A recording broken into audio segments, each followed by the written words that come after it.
رب الفاتحة العقد.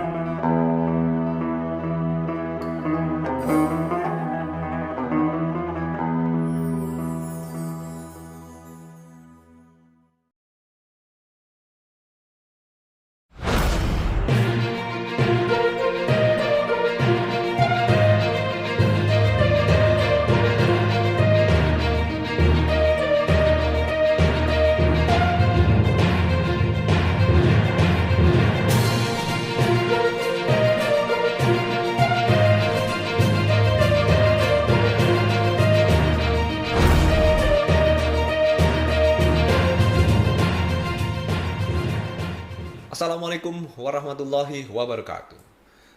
Berjumpa lagi dengan saya Unggul Satria di acara Bincang Santai. Binsan kedatangan tamu yang luar biasa kali ini. Beliau adalah Pak Paryono, tapi seringkali orang memanggilnya Pak Beno. Assalamualaikum Pak Beno. Waalaikumsalam warahmatullahi wabarakatuh.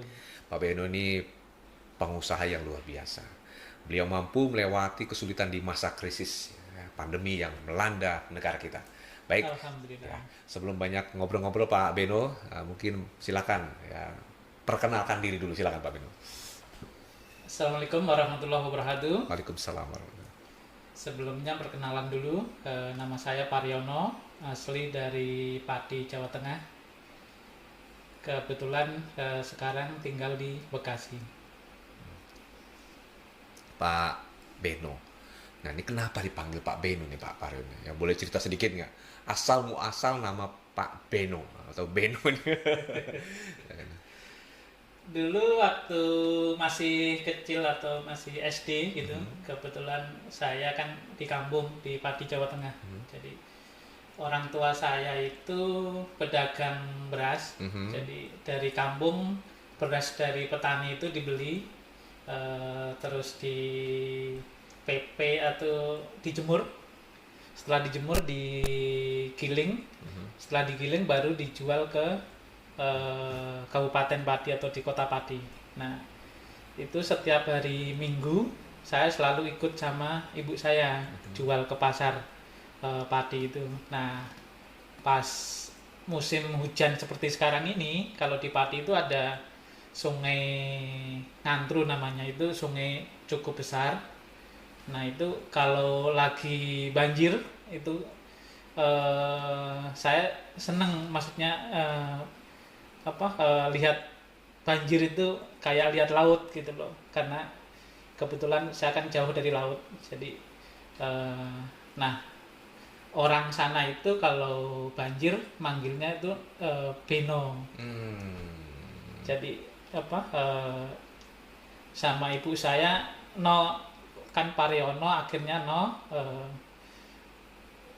keterusan dipanggilnya Beno. Jadi memang awal dari ibu yang ya memanggil Beno-Beno dan sampai sekarang gitu ya. Nah, berarti darah pebisnis sudah mengalir ya di diri Pak Beno nih ya, dari keluarga ya, dari orang tua gitu ya Pak Beno ya. Nah, alhamdulillah Pak Beno sekarang sedang menjalankan sebuah usaha atau bisnis ya Pak Beno ya. Alhamdulillah karyawannya lumayan lah ya, puluhan ya. Nah, boleh sharing nggak nih ya tentang bagaimana memanage karyawannya, memanage usahanya ya, sehingga sampai dengan saat ini masih bisa bertahan ya, atau mungkin bisa dijelaskan kira-kira usaha apa nih yang sekarang digeluti sama Pak Beno sih? Kalau saya kebetulan supplier untuk industri di seputaran Jabodetabek. Nah, kalau orang awam mungkin taunya bengkel bubut.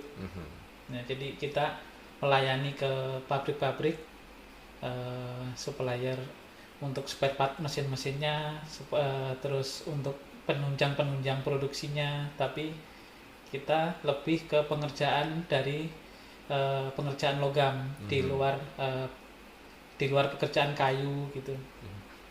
Jadi pekerjaannya, jenis produknya adalah logam-logam ya. Iya. Pak Beno, ini hal yang menarik. Pak Beno tetap mempertahankan dengan sekuat tenaga nih ya, karyawan-karyawan untuk tidak dipecat ya saat pandemi sedang berlangsung.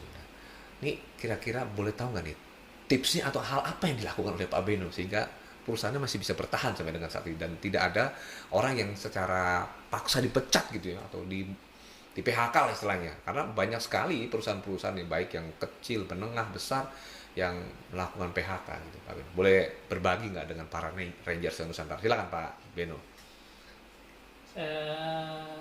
Mulai terasa itu tahun 2020 setelah Lebaran, jadi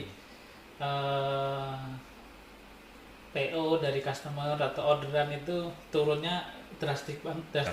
Drastis ya. Jadi setelah itu baru kita merasakan antara income sama output kita jadinya minus, mulai minus. Jadi setelah itu jadi kita harus ngambil langkah-langkah buat biar bisa bertahan di masa krisis. Okay. Nah, awalnya kita meeting bareng sama semua karyawan, diajak rembukan kondisinya seperti ini. Nah, akhirnya langkah awalnya ada pengurangan gaji pokok. Awalnya 15% sampai 30%. 30%. Nah, itu kita review selama 3 bulan. 3 bulan masih berlanjut, kita lanjut ke 6 bulan. Nah, selain itu ada bagian yang orderannya sampai 0, itu kita alihkan si karyawan tersebut ke bagian lain. Jadi pindahin ya, yang nggak ada. Kepindahin bagian ke bagian lain. Ini nggak ada kerjaan di bagian A dipindahkan ke bagian B yang lebih banyak pekerjaannya. Oh, jadi sampai ke sana nih Pak Boy yang mikirin ya, biar tetap bisa produktif ya. Oke. Jadi ya awal-awal ya.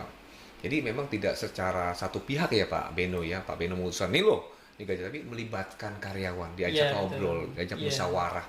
Dan mereka alhamdulillah setuju dengan. Alhamdulillah setuju. Satu lagi kalau karyawan yang ada pinjaman sama koperasi. Kebetulan kita ada koperasi simpan pinjam, itu tanpa bunga,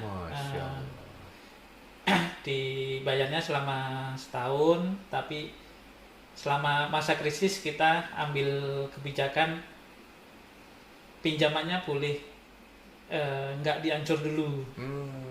Masya Allah, jadi punya semacam koperasi gitu Pak Beno ya.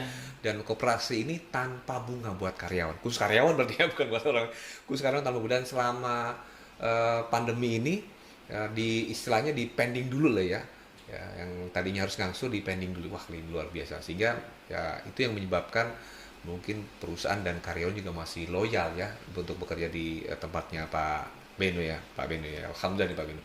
Nah Pak Beno, ada nggak sih pendekatan-pendekatan mungkin secara teknis mungkin ada, dikasih tahu bagaimana caranya memilah mana pekerjaan-pekerjaan yang harus menggunakan skill khusus, mungkin harus tetap dikerjakan, yang tidak menggunakan skill khusus mungkin bisa diganti, atau mungkin pendekatan-pendekatan secara spiritual nih kepada anak buahnya, dinasehatin apa gitu loh Pak Beno, anak-anak buahnya nih, ya nggak? Ya, selama ini kita sampaikan jangan lupa sholat 5 waktu. Siap. Sama ya manajemen antara income sama pengeluaran, gaya hidup ya disesuaikan selama masa ya istilahnya masa pandemi sekarang ini gitu. Jadi yang konsumtif kalau bisa dikurangi. Jadi secara spiritual juga Pak Beno menasihati karyawan untuk terus konsisten sholat 5 waktu ya, luar biasa. Terus menghindari pola-pola konsumtif, itu yang disampaikan kepada karyawan-karyawannya Pak Beno. Dan melihat karya Pak Beno nih selama masa krisis, dan mungkin sekarang sudah mungkin ada perubahan itu gimana dari segi semangatnya kah sampai dengan saat ini, apakah makin loyal atau makin kendur nih terhadap bisnis Pak Beno melihat karyawan, apalagi kemarin sudah melewati masa-masa yang sulit nih sampai dengan sekarang ya insya Allah udah mulai membaik lah gitu ya Pak Beno ya. Gimana Pak Beno lihat tim nih, apakah makin solid atau makin kendor nih kelihatan? Ya, alhamdulillah tim solid, semakin solid sampai saat ini nggak ada kendala. Gitu ya. Dan alhamdulillah tahun ini udah bisnis gimana Pak Beno? Apa sudah mulai menggeliat naik apa makin menggeliat turun?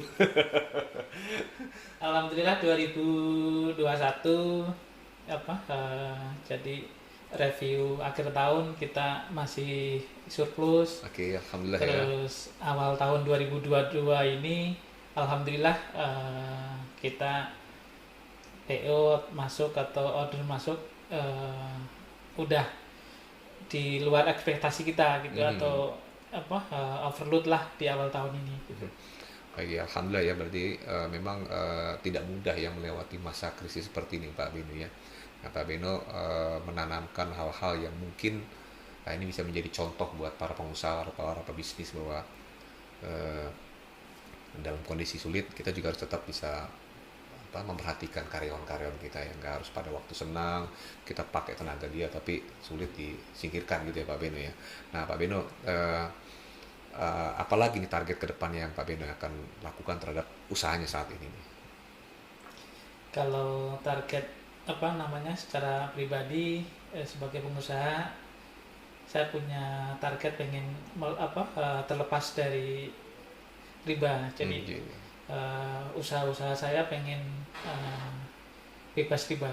Itu secara amin. Pribadi sebagai pengusaha. Amin amin ya, semoga bisa terwujud Pak Beno. Semoga dalam waktu dekat ini ya hal-hal yang berhubungan dengan riba bisa terlepas ya dari amin, usahanya amin. Pak Beno. Pak Beno, mungkin ada nasihat atau mungkin kata-kata motivasi atau wejangan buat rekan-rekan yang punya usaha seperti Pak Beno nih ya, silakan Pak Beno.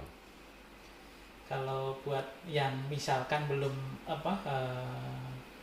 baru mau usaha atau belum usaha ingin mandiri dari saya sarannya mulai dulu dari yang kecil, karena saya juga dulu mulainya dari istilahnya modalnya cuma 4 juta rupiah. Alhamdulillah ya sekarang alhamdulillah udah berkali-kali lipat dari modal awal saya. Terus kalau yang sudah existing sudah berjalan usahanya jangan lupa bersedekah. Masya Allah.